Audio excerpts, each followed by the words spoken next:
We're starting the series with today. We've invited Officer Pinch, John Pinch. He's going to be talking about, once we are seaport, what's the federal presence going to look like in terms of the port-related. I'll let him define it because I'm kind of naive about it. But, the intent is to try to establish the picture in terms of this is where we're going to be operating, and next month what we plan on is we're having a spokesman dealing with the offshore windmills, not from the point in terms of what they're going to do, but from the point of why did they select Homeland Harbor today, what do they expect from the port or the related bay. The following month we're looking at having went up in terms of describing what their plans are for the improvement of their dock. I think it's just Sierra Pacific, is that right? The old Sierra Pacific dock. Fourth month we do not have a speaker yet. We're working on a couple options, but we're pretty excited. We really want to get a little assertive and aggressive in terms of promoting the idea that, you know what, we can be a seaport. And that's what we want to push, continue to push. So, what, John? Mr. Pence, Officer Pence. Prince. Okay. Thank you. Because he's a prince of a man. Thank you. Yes. Well, thank you for inviting me on such a short notice. My name is Officer Prince. I'm with Customs and Border Protection under the Department of Homeland Security. And we need some bio stuff out of the way first. Yes. I've been assigned to Eureka for 13 years, and basically located on 317 3rd Street, number 6, in the Austin Larson building, which is my landlord right here. So I see a few faces out there I recognize. I see some new faces, and I'd like to get to know you if you have questions. And this is going to be a question and answer kind of presentation. I'm a college graduate. I have a bachelor's degree, and I worked in San Diego for 7 years, came up to Sacramento for a couple more, then found my way here, and I'm glad to be here. And contrary to what you might think, this is an active seaport. When I mean active seaport, that means that you can bring in ships into the harbor. I can prove this because there's a ship right now. So this is an active seaport, and it's been active since 1882. So obviously these pictures are not from 1882, but it shows you that over the years we've had a continual supply of import, export, and what the trend was at the time. We're going to talk about basically what the duties are for customs in the Bay Area. We'll also talk about the past history of customs in Humboldt Bay and pick some of the future ideas. And basically the process of what we do federally for vessels that arrive in Eureka. And I say Eureka, but they can also arrive in Crescent City. We do service Crescent City as well. Mostly for the fishing fleets. So basically, when a ship comes in, and I'm also going to point out a couple of people in the crowd. There's our agent for this area, which is Leroy Brusco, and he has so much history, you know Leroy, I'm sure. But he took over from, remember the West Falls Stevedore that were located in Eureka for a while? Okay, so as a ship coming in, the agent, Leroy, or his affiliates, will notify my office and say, hey, we have a vessel coming in. And he provides certain information, itinerary, crew, vessel type, vessel name, and approximate time frame. Over the 13 years I've been here, there's only been twice where a vessel actually came in on time. So you know that we work with that every day. Vessel tries to come in. So basically, he'll arrange notification, and we start the paperwork. And the purpose that customs gets into is basically we have to make sure the vessel is correctly identified, and it is manifested, and the crew has to be inspected when they come in. Because we only deal with foreign vessels. Everybody understand that? Pretty much, okay. We don't deal with domestic vessels that come into our harbor, commercially or not. It has to be a foreign vessel. And that includes sailboats. They may come in from Canada or from other locations. They come into the bay, or they may go up to Trinidad or Crescent City. Sometimes they even go as far as Shelter Cove. But I only cover from Crescent City down to basically Shelter Cove and maybe a little bit beyond if I have to. So I don't have a huge footprint, but I stay pretty busy. The fact that my office is a walk-in.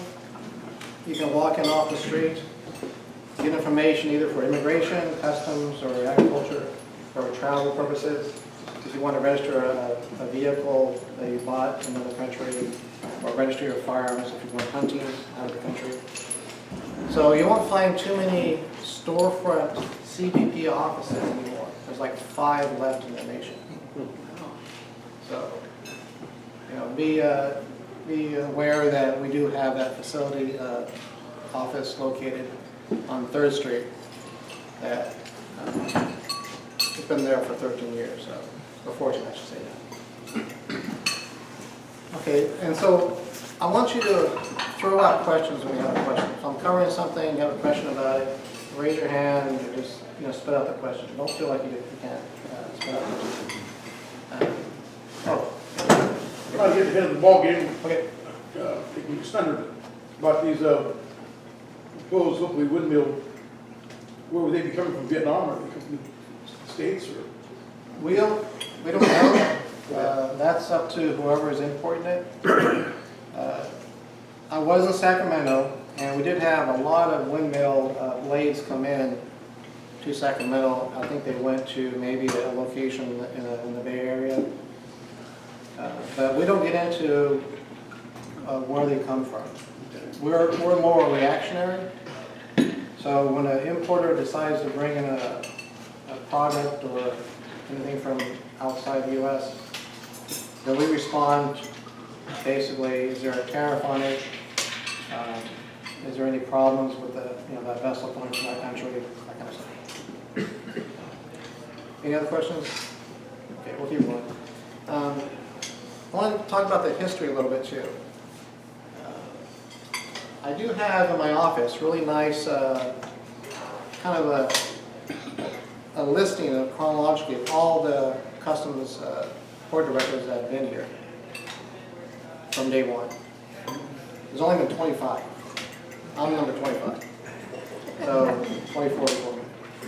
Do you know Jerry Lemon, anybody? It was probably the fire chief, Fire Station 1 for years and years. Somebody knows something. I replaced him. He was temporary. He was part-time. Basically, he was a solution because they wanted to shut down the port because there wasn't enough traffic at the time. So the solution was to have a part-timer come in, and he worked, pretty busy. I mean, he was busier than I am right now. He was doing probably 2 or 3 shifts, maybe 4 a month. And some ports that's not considered busy, but for this area, it's pretty good. John, how would you interface with cruise ships? Cruise ships basically depends where they're coming from. If they are coming domestic, that means normally all cruise ships are foreign registered. I think it's for tax purposes, right? Yeah, for tax purposes. So basically, a cruise ship coming domestic basically would just need an initial inspection by my office, any crew changes, stuff like that. The problem we run into is if a cruise ship is coming from foreign direct. Normally, cruise ships run about, 2,000 to 3,000 passengers, depends on the size of the cruise ship. For me to process 2,000 to 3,000 people myself is very difficult to get them in and out in a timely fashion. In the old days, cruise ships used to have a system where officers in my agency used to meet the vessel out to sea. We used to inspect them all the way in to the harbor. I guess a couple of officers kind of blew that, probably partaken a little too much of the fun and frolicking. So they stopped that process. But that was a really lucrative thing to do, is to be on a cruise ship. You could bring your wife sometimes, or your family, and you just sit there, and at certain times of the day, you inspect the cruise ship as you head toward the port that you normally work at anyway. What do you do on the cruise ship? Are you looking at visas or passports or? Okay, every vessel is basically inspected the same. So when a vessel comes in, after we pre-screen it, we have systems I go through to make sure one of the names on the manifest for the crew or the passengers, have any issues. So every crew has to go through the immigration process. Then you have to do the customs process, where vessels are basically tracked and entered into a system so we can know where they've been the last 10, 15 years. Then you have the agricultural process. We have to inspect, basically make sure they're not bringing any fruits or vegetables or anything like pets or those kind of items that would harm our industry. So it's a three-prong, and no matter what vessel you have. It could be a sailboat in the bay. We have to go through the same process. It could be the ships that are coming in to pick up logs or chips. Same process. And the same thing with the cruise ship. A lot of times, it's sometimes easier to do a cruise ship because you have U.S. citizens on board. And so there's different rules and regulations federally that we allow different types of inspections for citizens of the United States versus a foreign national. And every country has a different parameter on what they have to present for entry into the U.S. Some are visa waivered, some are not. Some are on restricted lists, some are not. And on this display, I kind of gave an example of what documents I usually look at for entry in the United States. And the strange thing about inspections of people is that it changes. Sometimes I think Brazil, they got dropped off the visa waiver list, and now we can't offer them the visa waiver. They can't apply for that. Some people lose their documents. There's procedures for that. So people are unique for inspection because it's fluid. Sometimes it changes. Sometimes it gets routine. But there's always something unique about people inspections. And it's a lot of fun. You got to talk to them and figure out what the story is and that kind of stuff. So, okay, so I touched on cruise ships, what do we do for that, and cruise ships. Looks like the cruise ships is the theme today. Cruise ships. So a cruise ship coming from an American port to an American port, and it's foreign flag. Right. How is that affected by the Jones Act? Well, they can't pick up people in the U.S. and drop them off in the U.S. They can't become a slave. There's a special addendum to the Jones Act, and I think everybody in the public needs to be notified of this because there's been a lot of complaints to the Harbor District about this. We can't hear you. There's been a lot of complaints to the Harbor District saying don't follow cruise ships because they can't do what you're saying, back-to-back U.S. ports. Well, there's a special addendum in the Jones Act. So as long as these cruise ships touch foreign soil one time in that voyage, they can go back-to-back U.S. ports without an issue. There you go. Does that mean they can go from LA to Humboldt Bay and then to Vancouver? As long as they stop in Vancouver or, a foreign port, not Vancouver, Canada, as long as they have one touch on foreign soil during the voyage, they can go to as many back-to-back U.S. ports. It doesn't have to be between stops at U.S. ports. Once in the voyage. And that's cruise vessels, that's not commercial vessels, that's cruise vessels. Cruise vessels only, and I think on that point too, is they have to be contiguous to the United States. In other words, you can't have a cruise ship come to, let's say, Washington State, to turn around, go to China, and come back in. It has to be contiguous to the U.S. That would mean they could go through the Panama Canal and they'd have to recheck in when they came up the East Coast. Instead of going through the foreign. Well, you're saying leave from the East Coast, go through the Panama Canal and touch? I'm not familiar with that exemption. Seems like it'd be the same as going with another foreign country and back. Well, I'm not sure any cruise ship will want to make that long of a journey. That's a long time at sea without touching, because they just have to touch anything outside contiguous. Panama. So, yeah, Panama will be a touch. With the various ships that are coming in here now, are there any physical constraints of the bay that are creating any challenges to shipping volumes and that sort of thing? Well, as Tim knows, basically the shoaling effect on your draft bringing in ships. Ships going out, they may have an issue with the draft. So, but on that note, I was presented an idea where we talk about cruise ships. This is a pre-thought out cruise ship berths, especially in this area on the other side of the bay, that you could bring cruise ships in. And I'll pass these along. They're which, one? The lengths? Yeah, you can bring. So you can bring cruise ships in. You just have to dredge. Yeah, just create a dock. Yeah, they'd have to be dredged like in front of the Matacat Plaza. Whatever it takes. I don't know. I think once you figure out you want to do it, it's kind of like the movie Field of Dreams. You build it, they'll come. There you go. Build it, they'll come. Dredge it, they will come. Well, you can't have them come and then build it. It doesn't work.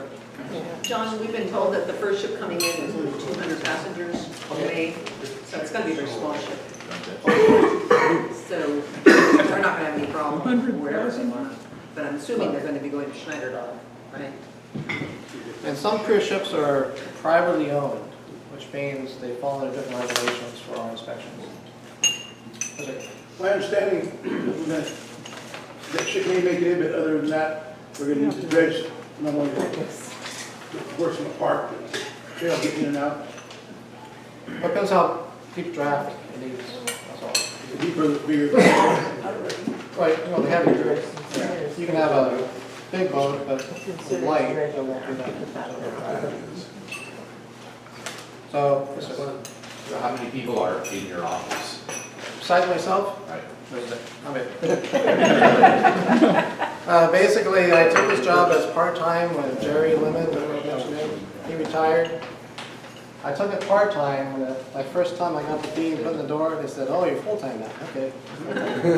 So I came here as a part-timer, they switched me to full-time, and I've been full-time ever since.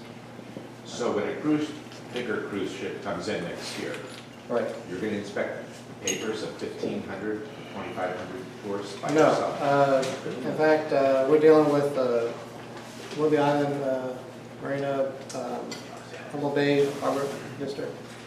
Basically, I can't do 2,000 people in a relative time frame that you need to have them enjoy their stay. There's no way. So either they get pre-clearance from wherever they're leaving from, they can get pre-inspected before they arrive here, because a lot of flights that come into the U.S. are coming from pre-clearance stations we have. So we can have officers and board members that pre-clear the flight. I suggest that if we can have a pre-clearance on the vessel, that'll satisfy the problem. My field office is in San Francisco, so whatever they want to do, they have to make. I don't have control over that. Can I touch on that a little bit? I've been dealing with that issue more than I really care to. I'll stand up so you can hear me. The bigger ships that are going to be coming here next year are carrying between 800 and 1,200 passengers. They're coming from domestic ports. There's not an issue there. Like John said, they get pre-cleared before they come here. John goes aboard, takes him an hour, and he's finished.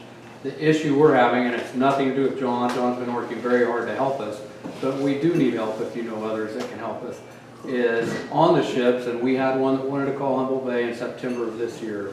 The ships that aren't coming from a domestic port, this one was coming from Canada, we had to turn the ship away. It's now going to Astoria because we don't have enough of John. You know, there's not enough custom agents. We called and complained to the San Francisco district office, and they said, you need 5 to 6 officers like John in order to clear that ship. We don't have it in our budget. And I said, what do you mean you don't have it in your budget? We don't have it in our budget not to let this ship come in.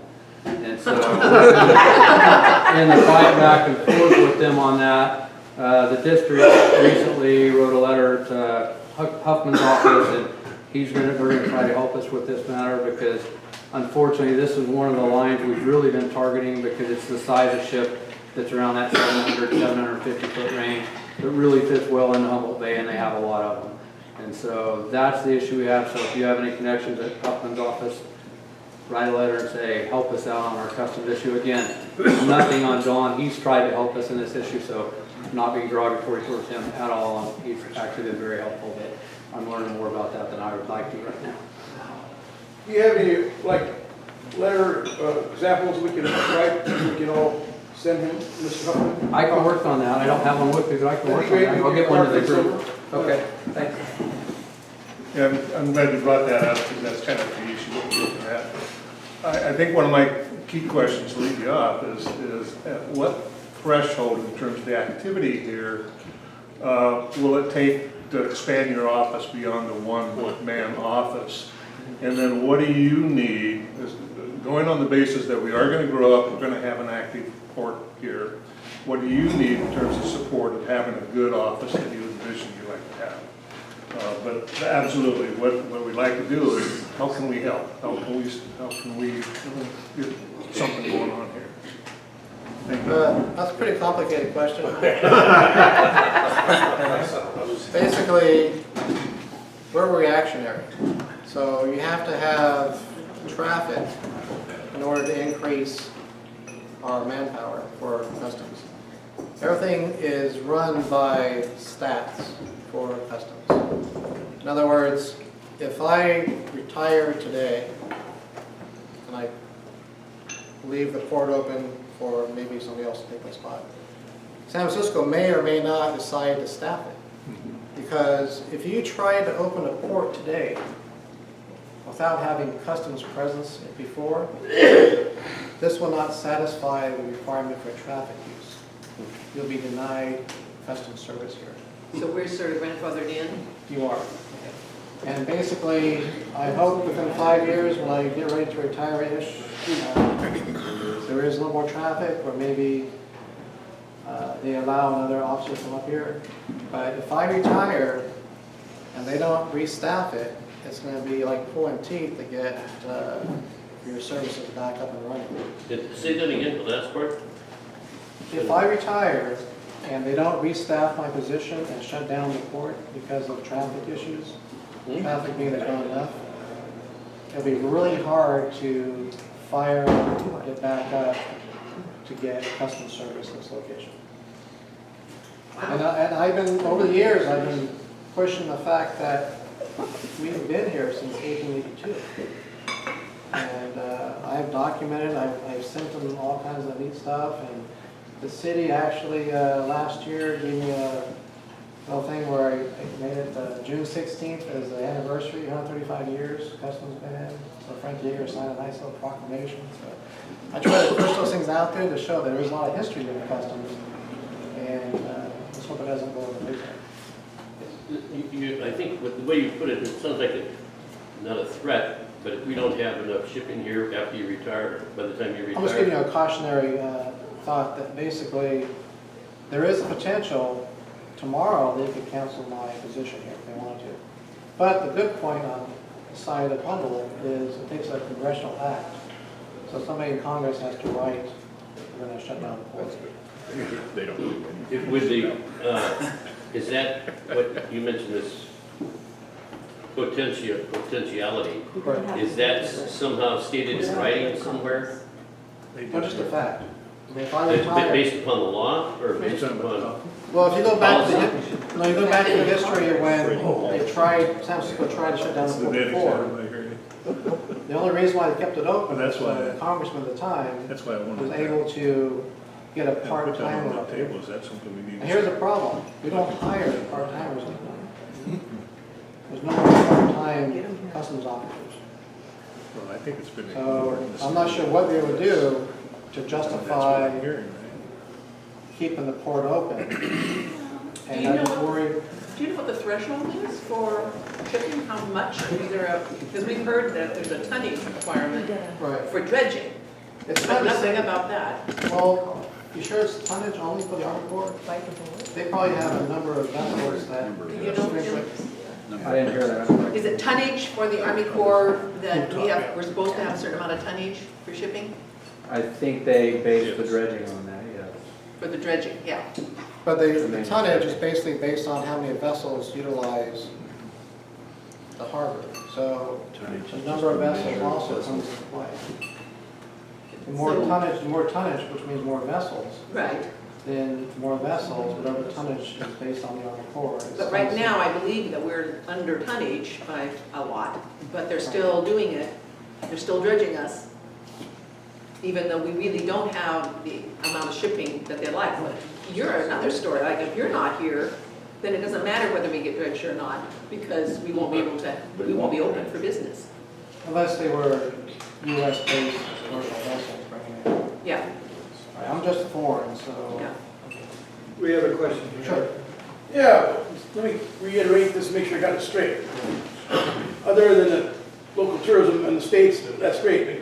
We do a lot of our sun, Japan and stuff for logs and stuff around here, what logging we have left.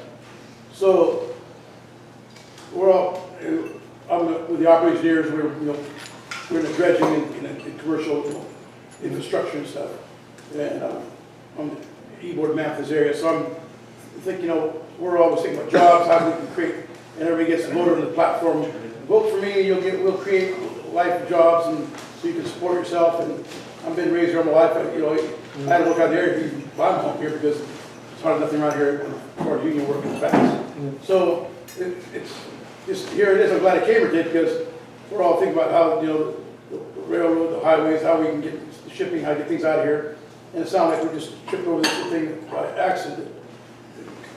If nobody makes a move, it's not like we get a hold of our congressman ahead of time. If we don't plan ahead, and all the planning we get, all the dredging, and all that, and if you disappear, and they don't really fill your spot, shipping anything out of the states is gonna be, out of this area is gonna be dead. Right? That's what I'm hearing. I don't want to make it it's kind of like an ominous thing. Well, I mean, it's a fact. It sounds like if they don't refill it, If they don't. then that's a big if. So we get bits and butts of candy nuts at Christmas all year long. Right, but So it's there's a time lot to get of, things rolling.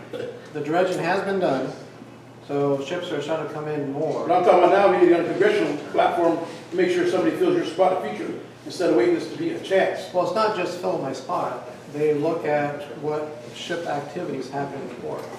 So we need to keep that rolling so they'll have some. There you go. Before So Is that there? time comes. Is there a threshold? there is a threshold, I'm not sure what it is. Obviously, they kept me here for years, 13, 14 years right now. With only like, what, 10 or 12 ships a year or something? Right, and there is a number, I don't have it on the tip of my tongue, but there is a number that they go by.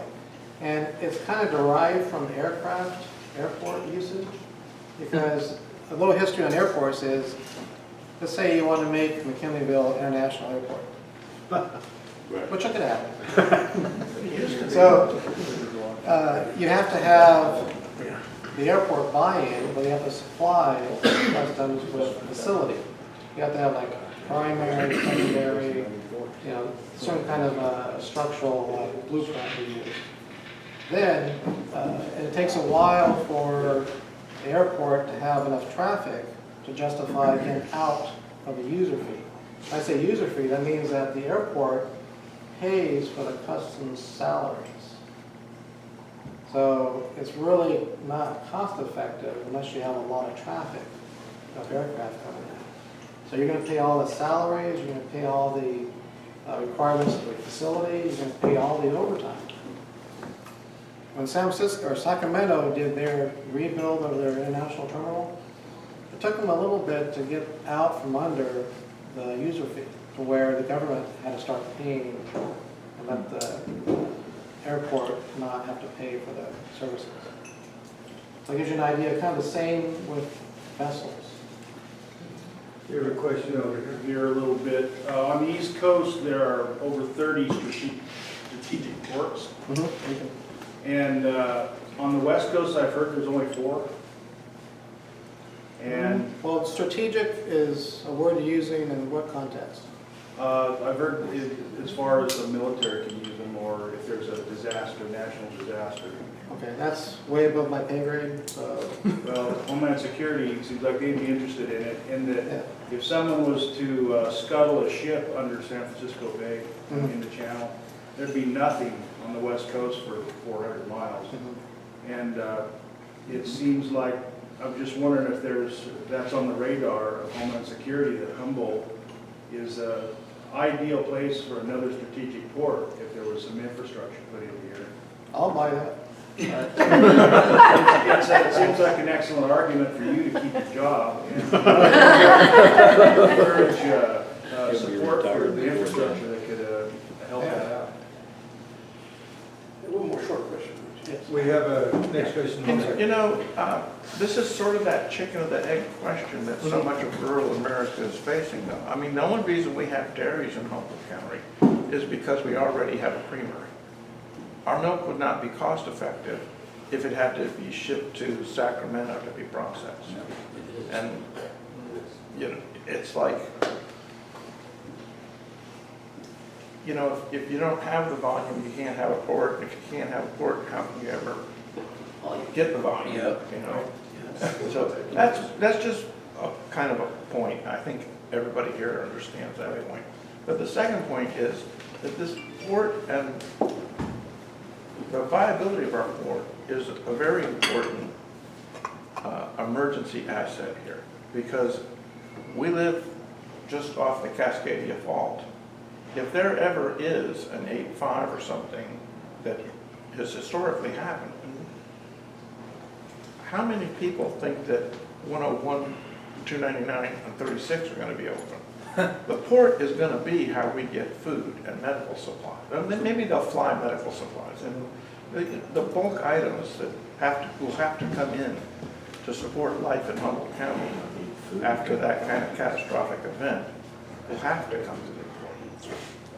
Happened in '64, that is Flood, precisely yeah. what happened. Well, it actually happened more recent for my office in relation to the highways. When Highway 101 shut down in Robertville, The slide. and 299 had the slide, Yep.